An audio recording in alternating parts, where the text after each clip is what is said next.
Are you experiencing the same struggles over and over again, no matter how much effort you put in? Do you feel like something pulls you back just as you're about to move forward? Is it just bad luck, poor decisions, or is there something deeper at work, something unseen, something inherited, something waiting beneath the surface of your life? This is what many spiritual traditions call a generational curse, a silent chain of suffering passed down from ancestors who never heal, never confess, never found the light. What they couldn't face, what they failed to fix, became your inheritance. And the most disturbing part, you don't have to believe in it for it to control you. You may call it trauma, you may call it personality, but what if those aren't yours? Even modern science is beginning to confirm what the ancient mystics have always known. In epigenetics, researchers found that extreme experiences, trauma, war, fear, hunger, can leave invisible scars in the body. These don't just fade with time, they shape how genes behave, and these energetic instructions can be passed down across generations.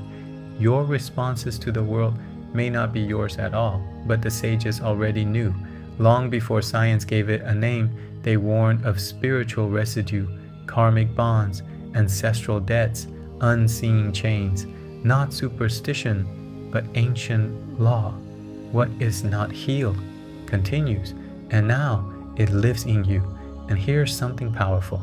You were born human for a reason, not an animal, not a spirit stuck in silence, but a human with the mind, the will, and the heart to grow. That means you have the power to change your story. You don't have to carry the pain of the past any longer. The first step is recognition. Look at yourself with honest eyes. Ask, what are the parts of me that feel heavy, dark, or stuck? Do I hold on to anger easily? Do I often feel afraid or unlucky, or like I'm repeating mistakes my parents or grandparents made? The danger is when we become proud of these shadows, as if they're part of our identity, saying, I'm just like this, or that's how my family is. Only keep the chain unbroken. Instead, we need the courage to say, this ends with me. That's where real change begins. But then comes the question many ask, why me? Why am I the one who has to face this? Why do I carry the weight that others created? The answer is, because only the spiritually strong are chosen, and you are one of them. Before you were born, you chose this. You chose to break what others couldn't. You saw the tangled karma, and you agreed to return and clean it. That's why you're here.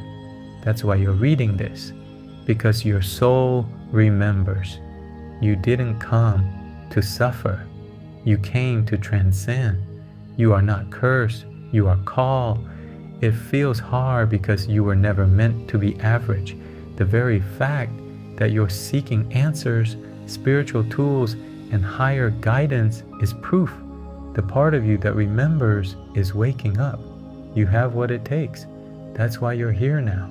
That's why this moment found you. But understanding is not enough. Curses don't dissolve with logic. If you recognize the weight and you know it's real, then don't just sit with it. Do the practices. Engage the sacred tools. This is not theory. This is spiritual survival. The first key is mantra. They are vibrational weapons designed to cut through inherited shadows. Let the sacred sounds echo in your space, in your blood, in your sleep. Over time, they start to rearrange what was broken before you were even born. Meditation is not for peace, it's for power. Sit through the restlessness. It's not boredom, it's resistance. That's the old energy trying to survive. Stay, breathe, watch it break. Burn sacred incense, not for sin, but to signal. Use only natural incense. The sages of old knew this is not a symbol. The fragrance itself holds power.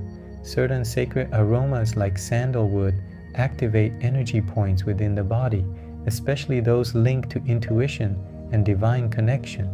These energy points are like spiritual receptors. When awakened, they open the inner pathways to higher wisdom and cosmic intelligence. The rising smoke becomes a living current, cleansing, awakening, and calling in unseen guides. It confuses negative forces and aligns you with the light. Wear an amulet as a shield. A blessed amulet becomes your spiritual armor. It guards what you cannot see. It absorbs what would otherwise reach you. If you truly understood what energies move around you at night, you wouldn't take it off for a moment. And then there is the Yantra. This is not just an artwork. It is ancient spiritual technology. A yantra is energy crystallized into form. It is mantra and vibration encoded into lines and curves, alive with force, whether your eyes are on it or not. To untrained, it may appear as just a diagram, but to those who understand, even silently, a written yantra radiates. It is not passive. It's alive.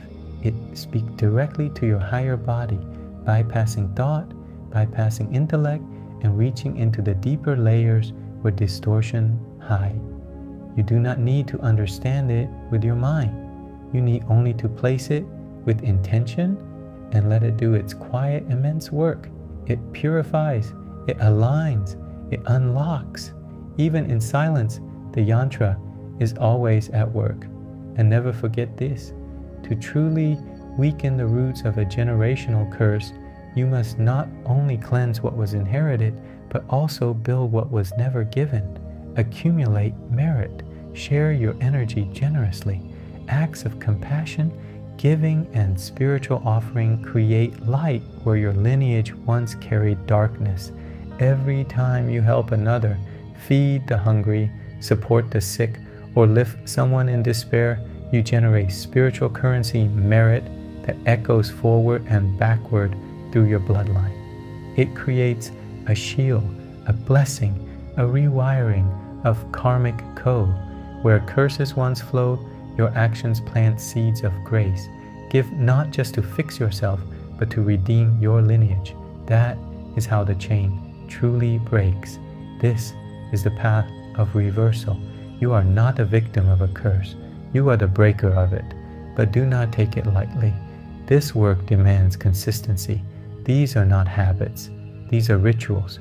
Each one opens a gate your ancestors could never find. And if you don't do this, the curse simply waits. It doesn't die. It looks for the next soul. Sometimes it's your child. So begin, because you were the one they were waiting for. And now it's your turn to set them free.